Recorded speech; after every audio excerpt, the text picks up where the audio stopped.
নমস্কার বন্ধুরা, নতুন রেসিপিতে আপনাদের স্বাগত। আজকে আমি আবার একটা অন্যরকম রেসিপি নিয়ে এসেছি। এই শীতের বিকালে যদি এরকম চপ বা পকোড়া হয় খুবই ভালো লাগে। তা আজকে আমি করে দেখাবো আপনাদের আলু আর ফুলকপির চপ। দোকানের মতো তৈরি করব। আপনারা প্রথম থেকে শেষ পর্যন্ত দেখবেন আমি কিভাবে চপটা করি। আর আলু আর ফুলকপির চপের জন্য এই যে নিয়ে নিয়েছি সেদ্ধ করা আলু। এই যে এখানে অনেক কটাই নিয়েছি আলু। আর এই দেখুন ফুলকপিগুলো একদম ছোট ছোট করে কেটে নিয়েছি। এই দেখুন ছোট ছোট করে কেটে নিয়েছি, ডাঁটি দিয়ে নিই। আর নিয়ে নিয়েছি বেসন 1 বাটি। এখানে একটা ভাজা মশলা করে নেবো, ওর জন্য নিয়েছি ধনে, জিরে, শুকনো লঙ্কা, তেজপাতা, গোটা গরম মশলা। আর নিয়ে নিয়েছি আদা কুচি, লঙ্কা কুচি, পেঁয়াজ কুচি, চিনি, ধনেপাতা কুচি, রসুন থেতো করেছি, আর খাবার সোডা।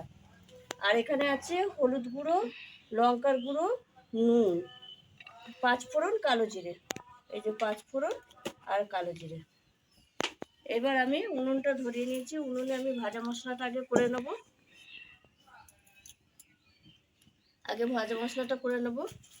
প্রথমে লঙ্কা, তেজপাতা একটু ছিঁড়ে দিয়ে দেবো, দিয়ে একটা ভাজা মশলা করে নিচ্ছি। মশলা আমার ভাজা হয়ে গেছে, আমি তুলে নিচ্ছি, ঢেলে নিচ্ছি, পরে আমি বেটে আনবো। এবার আমি কড়াইটা আবার বসিয়ে দেবো। কড়াই দিয়ে দেবো সর্ষের তেল।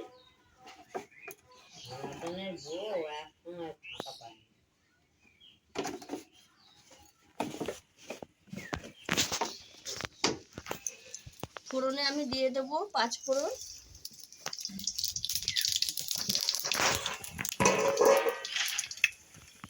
এইবার দিয়ে দেবো থেতো করে রাখা রসুন। চপের আমি পুরটা করে নেবো। আর দিয়ে দেবো পেঁয়াজ কুচি। আর এই যে কপি, কুচিয়ে রাখা কপি দিয়ে একটু ভাজা ভাজা করে নেব। এর মধ্যে আমি দিয়ে দেবো স্বাদ মতো নুন, হলুদ গুঁড়ো। এইদিকে আমি এটা কপিটা একটু ভাজা ভাজা করবো, ততক্ষণে আমি আলুটা চটকে নেবো ভালো করে। একদম চটকে নেবো, চটকে নিলে তাহলে ডালা ডালা থাকবে না আলুটা। আলুটা এদিকে আমার চটকানো হয়ে গেছে। এইবার আমি দিয়ে দেবো কুচিয়ে রাখা আদা, কুচিয়ে রাখা লঙ্কা, কাঁচা লঙ্কা, স্বাদ মতো চিনি, আর একটু লঙ্কার গুঁড়ো। একটু ঝাল ঝাল হবে চপটা। দিয়ে আমি মশলাটা এটার সঙ্গে একটু কষিয়ে নেবো। এইবার আমি দিয়ে দেবো চটকে রাখা আলুটা। আলুর সঙ্গে কপি ভালো করে মিশিয়ে নেবো, আর ভালো করে একটু যতক্ষণ না পুরটা হবে আটাটা ততক্ষণ আমি নাড়তে থাকবো। আচ্ছা, এবার আমি দিয়ে দেবো ভেজে রাখা মশলাটা। এটা আমি গুঁড়িয়ে নিয়েছি, ওই মশলাটা দিয়ে দিচ্ছি, দিয়ে আলুর সঙ্গে ভালো করে মিশিয়ে নেবো। আর দিয়ে দেবো এই যে কুচিয়ে রাখা ধনেপাতা। এটা দিলে চপটা ভালো লাগবে খেতে। আর শীতের দিনে ধনেপাতা তো অ্যাভেলেবেল পাওয়া যায়, সব তরকারিতেই ধনেপাতা দেওয়া যায়। গরমের দিনে ধনেপাতা সবসময় পাওয়া যায় না, আর পেলেও খুব দাম বেশি।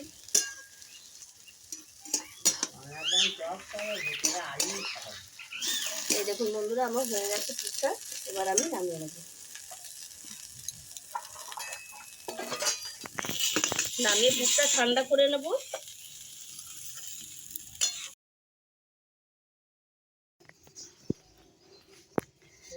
এদিকে আমার পুরটা ঠান্ডা হতে হতে আমি একটা বেসন ব্যাটার করে নিচ্ছি। এখানে দিয়ে দিচ্ছি 1 বাটি বেসন। এর মধ্যে আমি দিয়ে দেবো সামান্য নুন, দিয়ে দেবো কালো জিরে,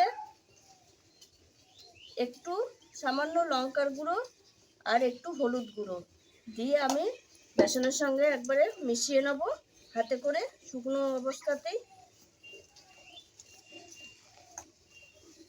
এইবার আমি অল্প অল্প জল দিয়ে একটা ব্যাটার করে নেব, বেসনটাকে ভালো করে ফাটাবো।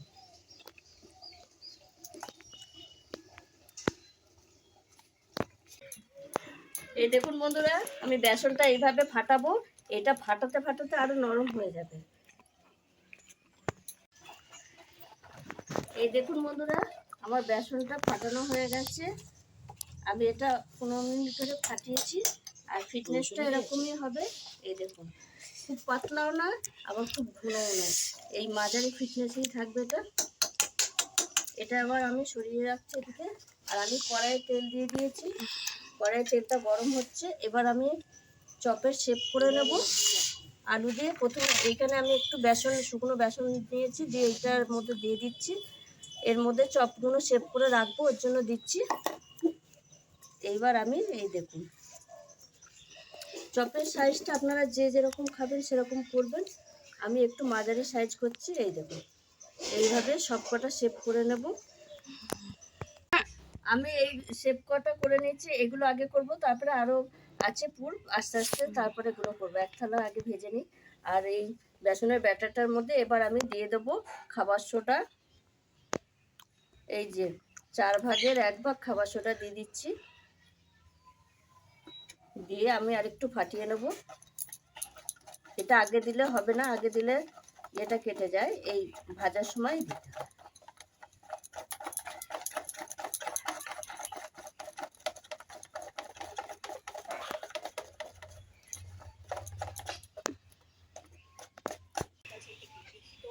এই দেখুন বন্ধুরা, এইবার আমি একটা করে এই যে চপের শেপ নেব, আর এরম বেসনের ব্যাটারে মেশাবো আর ছেড়ে দেবো।